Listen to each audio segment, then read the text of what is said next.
निर्भयता, व्यक्ति हो अथवा समाज, और उसे भौतिक उन्नति करनी हो अथवा पारलौकिक, उसमें निर्भयता रहना अति आवश्यक है।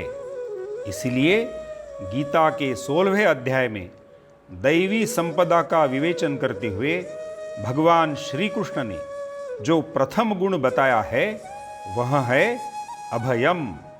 संत ज्ञानेश्वर महाराज भी कहते हैं, दैवी संपदा के गुणों में अग्र पूजा का सम्मान अभय को दिया गया है।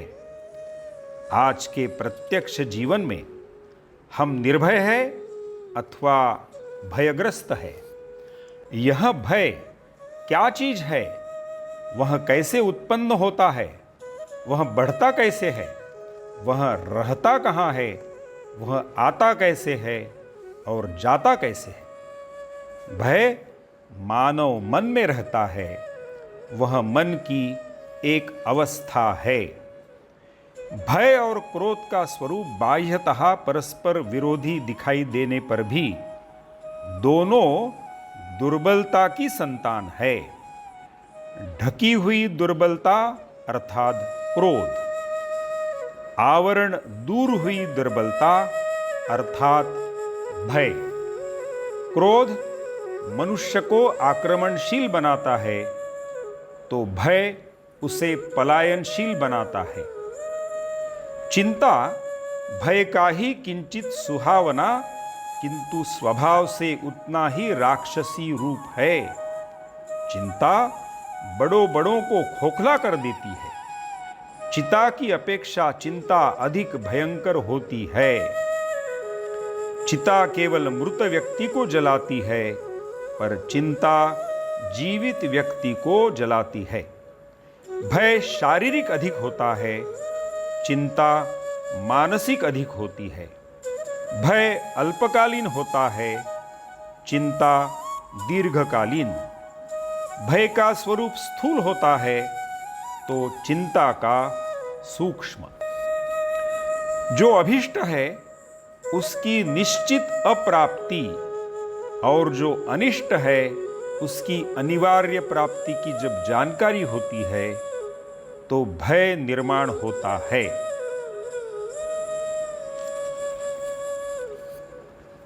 शारीरिक दुर्बलता से कायरता उत्पन्न होती है। रुग्णावस्था में मनुष्य कायर बनता है।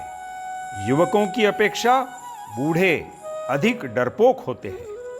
कायरता दूर करने के लिए शरीर बलवान बनाना आवश्यक है।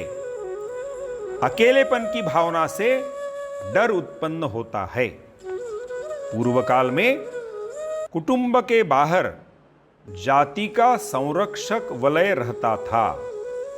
छोटे बड़े सुख दुख के अवसर समग्र जाति एक होकर काम करती थी। हम एक है, यह भावना प्रत्येक घटक में वास करती थी। जाति की अपेक्षा श्रेष्ठ और व्यापक भावना राष्ट्र की है। हमारा समग्र राष्ट्र हमारे पीछे खड़ा है। इस अनुभूति के कारण ही अंग्रेजों के सुकुमार बच्चे हिंदुस्तान में आए और यहाँ निर्भयता पूर्वक संचार करते रहे। वह सामर्थ्य उनमें मैं अकेला नहीं हूं, मेरे पीछे मेरा समग्र राष्ट्र, मेरा पूरा लंदन खड़ा है, इस भावना से आया था। पीछे खड़ा हुआ जितना बड़ा महान होगा उतना ही अधिक बल आता है। परिवार, जाति, समाज, राष्ट्र करते करते सारा विश्व ही मेरा घर है, इस भावना तक यदि कोई मनुष्य पहुंच जाता है तो उसके अंदर असाधारण धैर्य का संचार होता है और परमात्मा सदैव मेरे पीछे खड़ा है, यह अनुभूति जिसके चित्त में हो जाए उसकी तो बात ही क्या कहनी। शरीर और मन सुदृढ़ बनाना होगा। अपने यहां दोनों के लिए विपुल व्यायाम बताए गए हैं। ध्येयहीनता मनुष्य को कायर बनाती है। जिसे कुछ न कुछ लगन है धुन है, पागलपन है, ध्येय है, वह निर्भय बनता है। शरीर और मन का व्यायाम, ज्ञान की उपासना, मैं अकेला नहीं यह अनुभूति, ईश्वर पर श्रद्धा और उससे उत्पन्न होने वाला आत्मविश्वास, ये निर्भयता की कुंजियां है। व्यक्तिगत तथा राष्ट्रीय उन्नति के लिए आज हमें निर्भयता की आवश्यकता है। प्रत्यक्ष मृत्यु के मुख में निर्भयता से प्रवेश करने वाला नचिकेता ही इस संसार में ज्ञान प्राप्त कर सकेगा। हमें यदि उच्च कोटि का ज्ञान चाहिए तो नचिकेता की निर्भयता हमारे अंदर होनी चाहिए।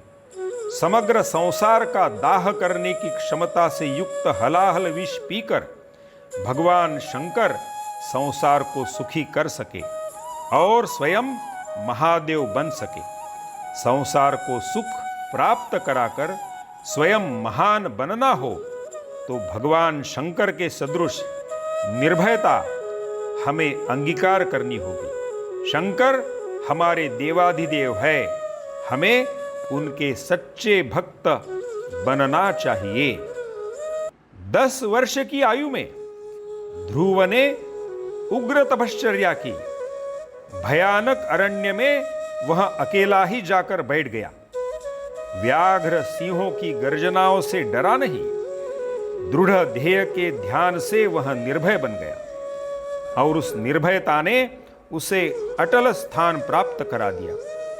ध्रुव शब्द स्थिरता, अटलता का पर्याय बन गया।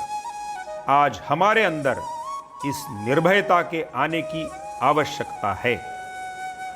सिंहनी के पास जाकर उसके स्तनों से चिपके हुए शावकों को बलपूर्वक दूर कर उनके दांत गिनने वाला, उनके आयलों से खेलने वाला, उन्हें चपत मारने वाला, उनकी पूंछ खींचने वाला यह भरत है।